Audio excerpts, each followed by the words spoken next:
everybody, welcome to today's video. Today we're starting a new series. It is the 2023 Women's Grand Swiss. It has officially started. Today was round 1, and I'm here to show y'all what happened. So there is a ton of games that were played today, 25 to be exact, and there's 50 players, so I can't show y'all all the games, but I picked out 3 games that I thought were really cool, and I wanted to show y'all. I also have a bit of a, maybe this is a bit biased, but I love a lot of these players, so I wanted to show y'all the games from them.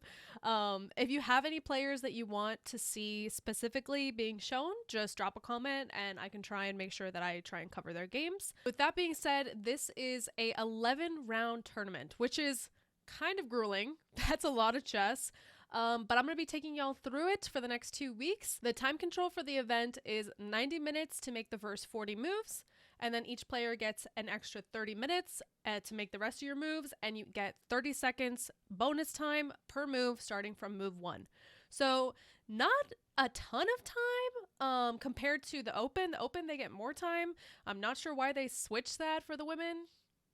Really don't understand. But the players are in the Isle of Man today, which in my opinion should be the Isle of Woman, but whatever. Without further ado, let's just jump right in. First game I'm going to be going over is between Tanya Sachdev and Harika Dronavali. Tanya is about 2389 and Harika is about 2500 roughly. So a bit of a rating disparity, but let's see what's going to happen. So we have Tanya with the white pieces. All right, so she starts us off with d4, we get d5, and we go through a couple moves. This is just normal stuff, Queen's Gambit. And then we're going to get some development. She decides to take, and then we get g3. Now we get b5 and bishop g2. We get a couple more moves of just normal development. Everything is fine. We get castles, developing our pieces. And then eventually we get to this point where she plays bishop g5. And honestly, white has a pretty nice setup and it's pretty equal. However, black is up a pawn, so that is something to take into consideration. She did win a pawn earlier, and so we get h6 trying to kick the bishop. She decides to trade and attack the knight, and then she decides to move the knight back. We get knight d7 developing, and now e4. So white would love to play d4 to d5 here. Like, just, that is so beautiful. However, if she plays that, then this dark squared bishop gets to come out and get into the game, so she can't play that right now, unfortunately. So we get h5 attacking the knight, knight moves back, and now h4. She's just going for it. She's pushing down the board. She's like, king safety? Who needs it? Not me. I'll be fine. I'm up a pawn. And actually, black is actually a lot better in this position. Mainly because they're up a pawn, but also it looks kind of weird on the king side. Black is trying to open up white's king side, and black has like their king side is like obliterated, so I wasn't sure what her plan was, but she's gonna show us. So we get queen c2, queen c7, we get a few moves of bringing rooks to the center. She brings her queen over, and now we get bishop h6. We get rook d1 going back to the center, and now she takes, and now she takes back with the h pawn. And now king f8. King to f8 was kind of a little bit of a weird move. The idea here should have gone bishop takes e3, because now we would get queen takes, and then say b4 to attack the knight. Knight moves back, a5, and now just look at black's pawn structure. It's just so nice. Say we get a couple more moves of finally being able to get that break. It still is always going to favor black to be in like all endgames just because of these beautiful pawns. So this is already favoring black, but she doesn't do this. She doesn't play bishop takes e3. Instead, she plays king to f8. And now her advantage just kind of just slips away. King to f8 is just not super needed right now, but we get knight to g4. Bishop moves back, says no thank you, I am not trading. Queen to c2. King moves over again. Knight to e3. We get a few more moves of the players shuffling their pieces, moving around.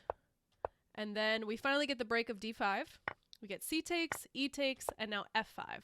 And now we get a takes b5, a takes b5, and bishop f3. The idea here, I am pretty sure her idea was to be able to bring her king up and then swing her rooks around, and to be able to get them into play, especially because now the king is over here. What's funny is like this kind of looks like a fianchettoed like bishop on this side, but usually you would see like pawns here, and it's just like with the pawns gone and like the rook is in the corner and the knight's over here, so it looks kind of funny. But I think that that was her idea with playing bishop f3. And then so after bishop f3 we get rook to h6, and she decides to play bishop g2 going back, and now rook to g6. We get now rook to d2, and now f4, trying to blow everything up and attacking the knight. We get g takes. This was the reason that she moved the bishop back, because earlier if the bishop would have been here, after this comes, she would have never been able to take back, and she would have been forced to move the knight, and like it's just, it doesn't look good. So that's why she moved the bishop back, I'm pretty sure. I am not an international master nor a grandmaster like these players, so this is kind of, I'm not 100% sure if that was her reason, but I feel like that's what it was for. We get these moves though, and then finally g takes, and now bishop takes c3. And this move, it's okay. However, she had a much stronger advantage when she had that bishop on the board. So that bishop is just so strong. So instead, here she could have played b4, attacking the knight, and then after the knight moves, the pawn can take, attacking the knight again, and now you're going to get knight g5, and then attacking the knight again. And then if you take this pawn, I don't really care, because I'm going to go here attacking your knight. And if you move to attack my bishop, guess what? I also do not care. I'm going to take your other pawn. And if you take my bishop, that's fine. I take your knight here. So this is just completely winning for black. And after a few more moves, attacking the knight again, the queen defends, and the knight's going to come in. And after rook to f2, white's position just falls apart, and black is just completely winning here. So this could have been an advantage that she could have tried to hold on to, but by trading the bishop on c3, she kind of loses that. So now after bishop takes, b takes, the bishop takes on d5, f5, rook g7, we get a few more moves and a couple trades, doubling up, taking the pawn, trading off, and then taking this pawn. We get this pawn takes, and now queen check, queen defends, saying, hey, I would love to queen trade. We get now rook to c5, a very nice move, and now rook g4, rook c8, queen to e4, we fork the two pieces, queen has to check, queen comes up, and then this was the last move on the board, and the players agreed to a draw. So 44 moves. I think that Dronovalli had a really nice advantage that she just kind of traded off and didn't hold on to. So Tanya escaped, honestly, because she was in trouble. A lot of these positions could have been like just completely losing for her. So she escaped, luckily for her, and the game ended in a draw. The next game I'm going to be going over is Elizabeth Peitz, who is a grandmaster. She is rated 2484, and Alice Lee, FIDE Master, 2388. She just had like, if not the tournament of her life, one of the best tournaments she's ever had at the US Championship. What was that, last week? Maybe 2 weeks ago, where she ended up placing in third. She started off not too great, and then she came back. I think she won like 6 games in a row. So she's been having a really good time the past couple weeks. She came back, she placed third, so everybody's kind of expecting her to play really well. I think she's also the only US player on the women's side in this tournament. So she's definitely the underdog in this, and she's with the black pieces. So let's see how it goes. We get c4 to start us off, the English, and we get e5, g3, c6, and now d4. We get a few more moves. She plays e4, and now after knight c3, we get d5, a huge center for black, and now knight h3. This is a clever move. Basically, she is intending to go knight to f4 and attack d5 and put more pressure. So we get bishop to b4, queen to b3. And now we get bishop to a5. Alice does not want to trade. She does not want to trade that bishop, which honestly, I think the best move is actually for her to trade. If she plays bishop takes c3 check, the b pawn would just take. The way she goes into it though is kind of weird. So she plays bishop to a5. And now we get bishop g5, attacking the queen. And Alice kind of has to decide how she wants to go about this. She can play f6. She can play queen to b6. She can play queen to d7, I guess. She can't play knight to f6 because if she plays knight to f6, we would get c takes d5, and then if c takes d5, we would get knight to f4, and the center falls because there's just too much pressure on this pawn. And so this wouldn't have been possible. She's just not able to play the knight out, which just sucks, honestly. Like, she wishes that she could play knight to f6. She just can't. If she plays queen to b6, then we get c takes, h6, trying to kick the bishop. Bishop moves back. And then if you play knight to f6 now, you're going to get d takes c6 and then b takes c6. And just like, this pawn is so ugly. The knight wants to be here, and yet there's just an isolated pawn here. This pawn is probably going to fall in the future. Like, it's just not great. So this doesn't look great either. So psychologically, she doesn't really want to play bishop takes c3 check because she already played bishop a5. So it's like, well, I just wasted a tempo. What am I doing? Like, so psychologically, she doesn't really want to play that. But honestly, it's the best move in the position. So she needs to take here, and then after queen takes, knight to e7, bishop takes, queen takes, c takes d5, and you just kind of have to accept that you lost a pawn. So, and this is the position she would have had to play. She would have had to castle here. You cannot take back because of this. So there is a pin. Don't lose your piece. You cannot play that. So this is what she should have gone into. However, she plays f6. Which just looks a little crazy because your kingside is not looking great. This diagonal becomes super weak, and the knight wants to be here, and now there's a pawn there. So it's not the best. But so we get bishop d2 back, and now pawn takes, queen takes, and now b5. And already things have not gone Alice Lee's way at all. This is not what she wants. White is just winning here. And we get queen b3 going back, queen takes d4, and I'm sure Alice here was like, you know what, at least I get the pawn, you know, at least I'm going to be a pawn up now. But there's a lot of problems in her position, and sure, you're a pawn up, but look at your position. Like, all of your pieces are on the back rank, basically, and look at, like, this is just, like, it's so ugly, and, like, this diagonal is super weak. Where's your king gonna go? You're not gonna castle this way. Are you going to castle queenside with your pawns pushed over here? Like, that doesn't look great either. So we get castles, queen to e5, and now knight takes e4. Here, she could have just held and waited. She could have played bishop g2, held her advantage for a little bit longer. If bishop e6 attacking the queen, queen goes back and puts more pressure on this pawn. Don't worry, you're going to win this pawn. You don't need to take it right now. This could have been another option that she went into, but instead she just takes the pawn immediately. And then we get queen takes e4. And this is actually a huge blunder by Alice Lee because of the following line. Bishop takes a5. And now you can see the threat of the rook coming in. Now that the bishop is on this diagonal. Instead here, she could have played bishop takes d2 first so that that bishop could never take and be on a6 or on a5. And then after knight takes d2, you just play a5. And your position is pretty much okay. But she doesn't do that. She plays queen takes e4, bishop takes, bishop to e6, attacking the queen. And I think what Alice missed is the beautiful bishop g2, attacking the queen counterattack. And now after queen to e5, rook to d8, that rook is coming in. And Alice was already getting low on the clock because there's a lot of stuff going on. She needed a lot of time. I don't think that the opening went her way. And now after king to f7, we get queen to a3. And look at that queen. That queen is threatening to come into f8. Not immediately, but knight to f4 is coming to block off this square, and then that would be mate there. So that is what she's threatening. We get b4. There's really not a big difference. The bishop takes, and now g5.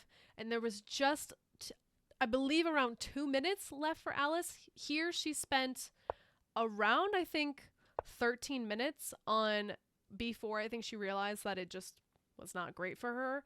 And so after she plays g5, bishop to c3, attacking the queen. Queen moves over, and it is just completely over. There is just nothing that Alice can do. All of white's pieces are in the game. The king is so unsafe for black. And now after rook d6 check, king to h5, bishop to f3 check, and it is mate in 1. Alice resigned, and Elizabeth Peitz won this game. the mate here, by the way, y'all, is the only move, blocking, and then she would just mate here. So she resigns, Elizabeth Pites wins the game, and Alice just had honestly, this is really sad. Like, she had a really hard game where the opening did not go her way. I'm not sure what she forgot about, if she just didn't prep this line. It is only round 1, and we have many more days of chess to go. So she also started off not that great in the US Championship, and she ended up placing in 3rd. So don't count her out just yet, just by her 1 loss. And now, folks, the main event of the day. This is by far my favorite game of the day. It is between International Master Polina Shuvalova and International Master Aline Robers. And definitely Aline is the underdog. She is only 2390. However, she is severely underrated, folks. In the last couple of months, I feel like all eyes have been on Robers. Everybody is kind of like, damn, like, she's doing really well. She's playing so well. She's only, I think, 16 or 17 too. So she is definitely the future of chess. She is going to be a huge contender in a ton of these events. So definitely keep your eyes out on her. But okay. So Polina also just won what was that? The I Am Not a GM, like, speed chess championship. So she's not to be slept on either. So we have Polina with the white pieces and Aline with the black pieces. We get e4 to start us off, and we get e6, the French defense, which finally an opening that I actually play and understand. So we get d4, d5, and now knight to c3, and bishop to b4, e5, and now c5. And normally in these positions, if you're going to play the advanced, I normally see it earlier. So normally you're going to want once c5 comes, your pawn to be here. So it's kind of weird with the knight being here. But okay, we get bishop to d2, and now knight to e7, and now a3. Asking the bishop a question, bishop takes, and now b6. And this is just a little bit weird because you really want this to be a pawn, and it's a bishop. So that bishop is just kind of going to be in the way a little bit. Knight to f3, bishop to a6. Aline's like, please trade off this ugly dark squared bishop. That is the bane of the French defense existence. So she's very happy to trade that off. And then the knight takes, and now we get h4, rook to c8, h5, and now h6. So this is a very common idea of pushing the h-pawn to open up the king side. Maybe this is a little bit early, but it's fine. So queen to e2 and knight to b8. The knight did its job. It traded for the bishop. It's leaving. Rook to h3. And now queen to c7. And now we see her play g4. And she's going for it, y'all. She is pushing down the board. Polina's like, I'm going to put some pressure on the king side. What are you going to do? Are you going to castle? You're going to castle into my h and g pawn and my rook? Oh, I don't know about that. So we get knight b to c6 and now rook to g3. And look how strong that rook is. This looks super scary for black to castle into. I personally myself would not. Black would love at this point to have her queen on the queen side, but that is not the case, and she just does not have time to do that. So instead, she plays king to d7, and I just think that this is such a boss move. Like, it's just like, yeah, what are you gonna do? Open up the center. I dare you. Open up the center. I'm gonna put my king there, and it's gonna be fine. I don't need to castle. Who needs to castle? I just think that's so cool. So we get d takes, b takes, and now king to f1, and the king is going to go hide on the king side. g6, we get a couple more moves, a couple trades. We get b4, trying to open up the board. This makes a lot of sense. Her king is just sitting over there waiting to get attacked. We get rook c to f8, though, and after b5, knight to a5, and now rook to d1, king to c8, knight d2, rook to f4, and now bishop takes a5. Here, she could have gone into the idea with b6, and this is a little tricky of a line. If b6 and a takes b6, then bishop takes, b takes, and then queen to a5 check, and the king is just going to get a little bit exposed, and Aline is also up a pawn, so take that into consideration. If king moves over, the rook is going to come in, and the rook is threatening to go to b7, and it's going to get a little bit scary. Of course, the computer thinks that this is a dead draw. However, the computer is not a human, and so obviously we can see with our eyes that this probably is not going to be a draw if it would have gone into this. but she doesn't play b6. Also, if she would have taken with the queen after b6, if queen takes b6, then after rook b1, this is actually just completely winning for white, because of after queen c7, queen to a6 check, knight to b7 trying to block, and then if you play bishop to a5, I'm attacking the queen, and if you try and defend this knight that's now being attacked by both of these pieces and you only have these two defenders, if you play here, the queen is just gonna mate you. Oh, I know, kind of crazy. Here, you would actually have to play queen takes a5, and no, that's not giving up the queen, the knight defends. But after queen takes e6, now king to b8 and rook g to b3, and black is just in trouble, and this is a completely winning position for white. However, she doesn't, this is all because of b6, and she doesn't play b6. So we don't get this. This was a critical moment. We don't get it. Instead, she just decides to trade off like this. And after bishop takes a5, queen takes, we get a few more moves. And now Aline is doubling up on the f-file. Queen takes c5, and now Polina is up an extra pawn at this point. So queen c7, they trade queens, and then we're just defending everything. King comes up, we get a few more moves. She's able to take back that pawn, so now it's even pawns, and it's a equal position. We get a few more moves. Attacking the knight, knight moves, attack the knight again, king defends. This is, I think, a pretty move, c3. It's just completely dominating this knight. Like, no, you are actually not allowed to come in. Sorry. Rook to a4, rook g1, and now king to b6. If instead you try and be cheeky and play rook takes a3, this actually gets pretty tricky. After rook b1 check, if king to c5, getting off the file and also still defending that knight, because remember that knight is hanging, knight would come over check, and if rook takes, and this would be the position from here, two rooks versus rook and knight. So not a terrible position. It's definitely holdable, but it's not something that you really want to go into as black here. I personally would definitely want to have two rooks in this position. So that's probably why she didn't play rook takes a3, trying to win that pawn, because of how complicated it could have gotten, and she would have had to go down the exchange. So she doesn't go for that. We get king to b6 attacking the rook. Rook moves. Knight takes, attacking the rook and winning that pawn. Rook check. Knight defends. And white wins this pawn. So now after a couple more moves of just moving our pieces around, attacking, defending, we get a couple trades, and then here we get knight takes, and then we get a little check. She goes back, we get a check, she goes back, and Aline at this point is offering a draw, basically, by repetition. Paulina says no thank you. I don't actually want to do that. I don't want to trade. I think maybe I can win this game. So we get knight f3. Instead, no repetition. King moves over. We get a couple more moves. She says, okay, fine. You don't want to trade? That's fine. I'm just going to win this pawn instead. Technically, with perfect play, this is a draw. Or that's what the computer says, at least. But we get rook to a5. King moves over. A couple more moves. And then something starts to shift. We get rook to h7. Knight to g5 attacking the rook. Rook moves over. Knight to e6 attacking the king. King moves over. Rook to e1. Rook to b5. Knight attacks. Rook gets out of the way. Knight goes back.